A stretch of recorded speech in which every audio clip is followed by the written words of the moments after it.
Bapak, Ibu dosen, penilai uji kinerja. Perkenalkan, nama saya Rabiatul Adawiyah SPD. Saya adalah guru pendidikan agama Islam di SMP Negeri 1 Atap 2 Tinonggo Selatan.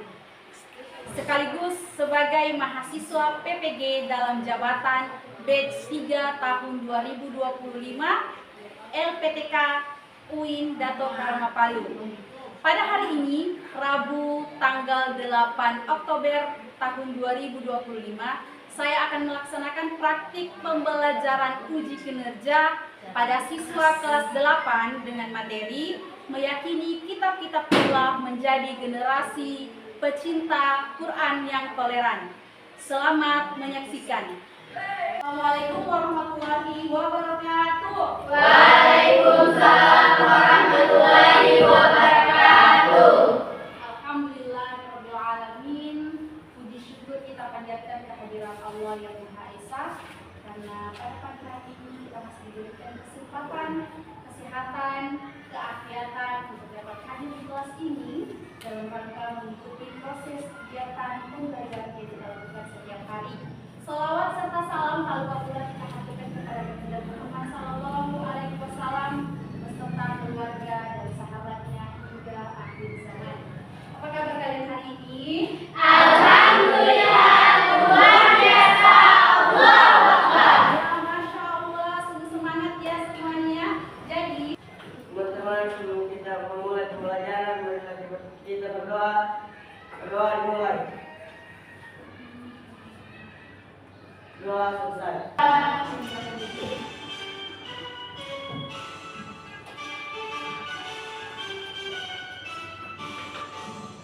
Dari Sabang sampai Merauke, berjajar pulau-pulau, sambung menyambung menjadi satu. Itulah Indonesia.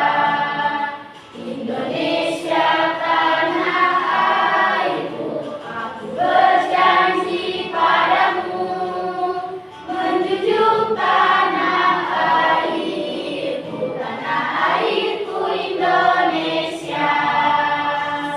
Bismillahirrahmanirrahim. Alhamdulillahirrahmanirrahim. Ar-Rahmanirrahim.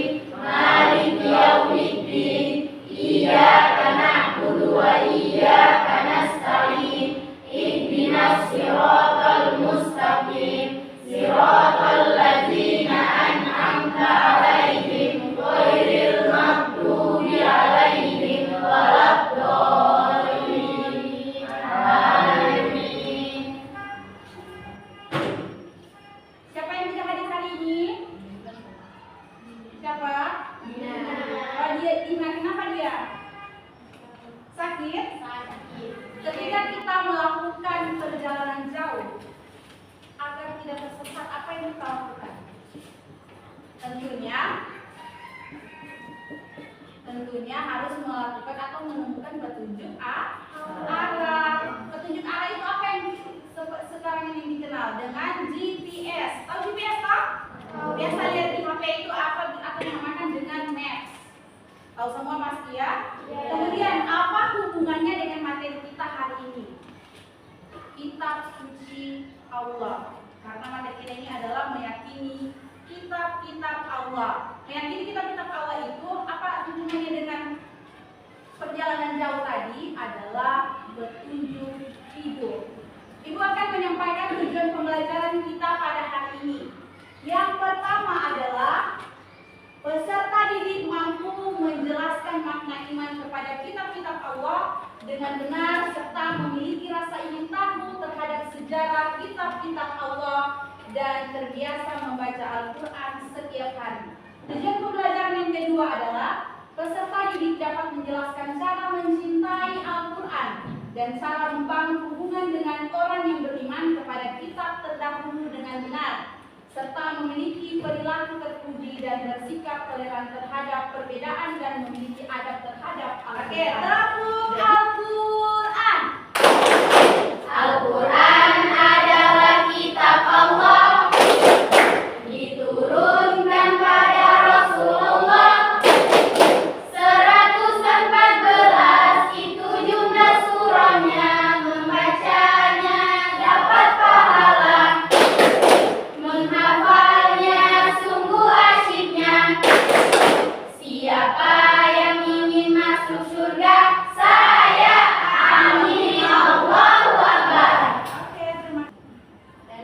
kita menyimak video berikut ini ya. Ini adalah video pembelajaran tentang makna beriman kepada kitab-kitab Allah.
Ini pada video pembelajaran tadi adalah bagaimana kita beriman kepada kitab-kitab Allah.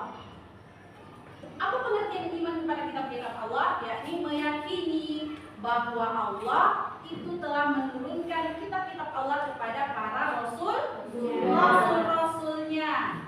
Kitab-kitab Allah itu terbagi menjadi 4. Yang pertama adalah kitab Taurat, yang kedua Zabur, yang ketiga Injil, dan yang terakhir turun adalah kitab Al-Quran. Kemudian dari keempat kitab itu ada juga yang namanya kitab ya, ada yang namanya suhuf. Suhuf itu adalah lembaran-lembaran terpisah yang tidak dibukukan seperti kitab-kitab Allah yang keempat tadi. Suhuf itu contohnya dia diturunkan kepada Nabi Ibrahim dan Nabi Musa. Nabi Ibrahim dan Nabi Musa itu masing-masing menerima 10 bukan ya, ini kelompok Taurat. Dan kelompok 2 membahas tentang kitab Zabur. Yang kelompok 3 membahas tentang kitab Injil. Dan yang terakhir adalah kitab Al-Quran. Makanya sekarang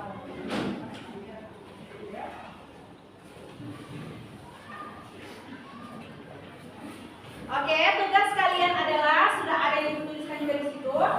Silakan kalian tulis atau diskusikan itu hasil tontonan kalian tadi video pembelajaran tadi ya. Silakan tulis isi pokok-pokok dari kitab-kitab masing-masing kelompok. Misalkan ini isi pokok kitab apa tadi ini? Zabur, sana Taurat, Al-Quran dan Injil. Oke, silakan ditulis. Oke, dikerja.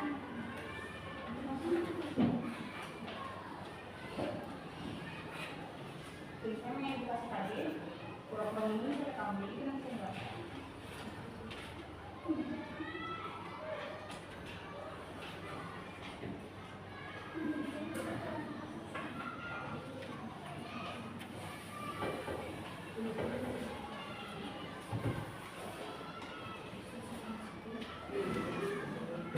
Ya, setelah kalian menulis isi pokok, pembicaraan isi pokok kitab-kitab yang paling tulis dengan suku. Ya, ada pertanyaan nomor 2.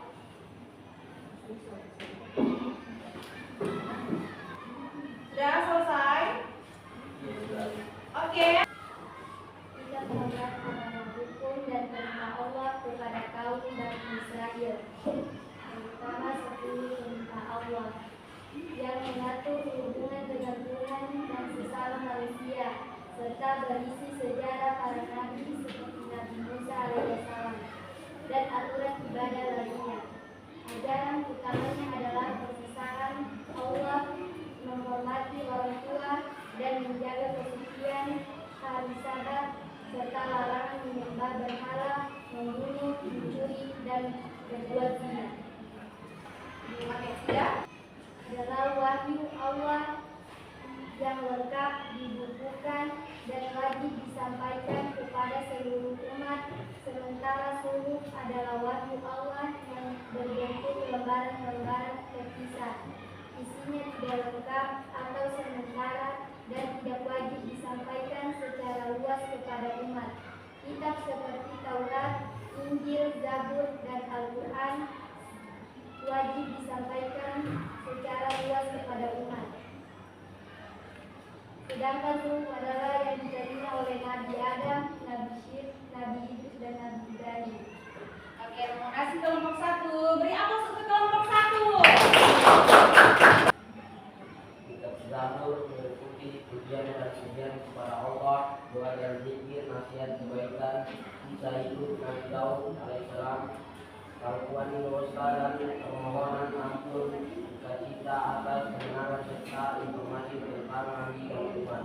Terdahulu, kitab Zabur tidak berisi syariat dan hukum atau hukum melainkan lebih menekankan pada aspek spiritual, moral, dan keimanan, dan berisi 150 nyanyian mazmur dari Nabi Daud yang menceritakan pengalaman hidupnya. Perbedaan kitab adalah menunjukkan kelengkapan isinya, di mana kitab berupa wahyu yang ditujukan dan berisi ajaran yang lengkap serta wajib disampaikan kepada umat, sedangkan suhuf berupa lembaran-lembaran wahyu yang terpisah, tugas ditujukan berisi ajaran yang lebih luas dan tidak wajib disebarluaskan kepada umat.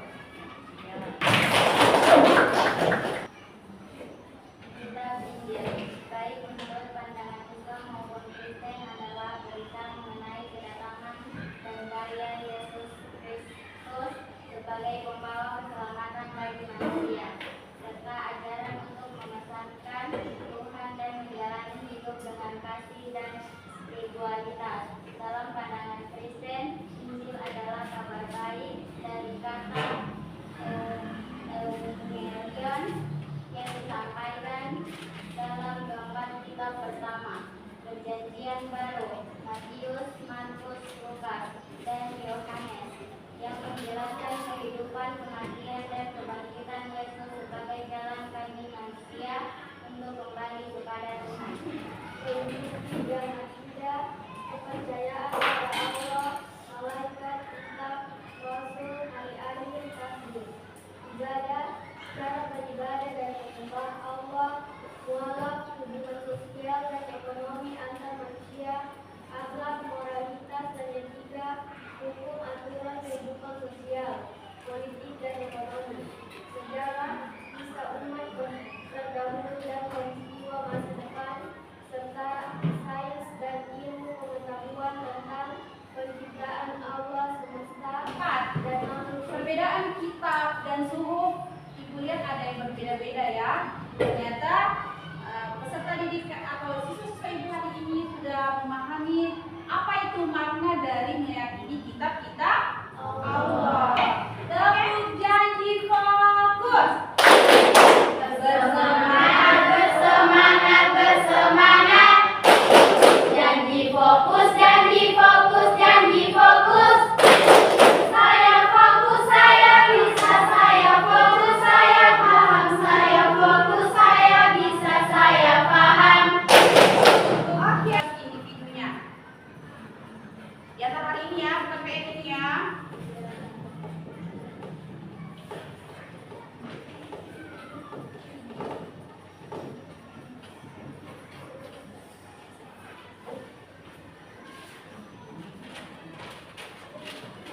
tidak ada yang bekerja ini, apakah menjadikan PR lagi ini?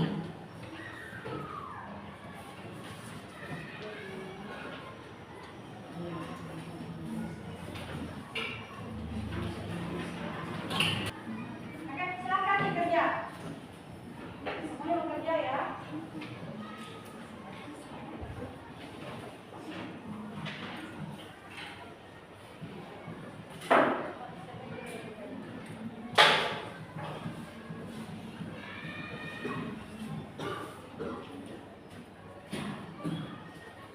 Jangan lupa tulis nama, kelas, kemudian mata pelajaran.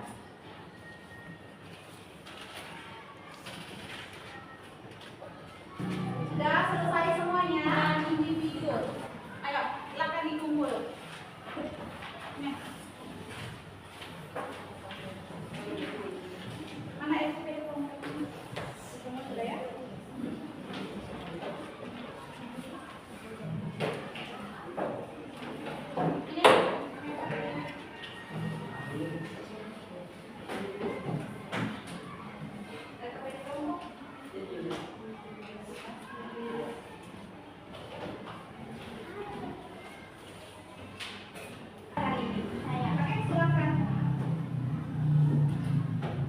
Meyakini kitab-kitab Allah, berarti mempercayai bahwa Allah SWT telah menurunkan wahyu melalui kitab-kitab suci kepada para rasulnya sebagai pedoman hidup. Keempat, kitab utama yang wajib imani adalah Taurat untuk Nabi Musa, Zabur untuk Nabi Daud, Injil untuk Nabi Isa, dan Al-Quran untuk Nabi Muhammad SAW.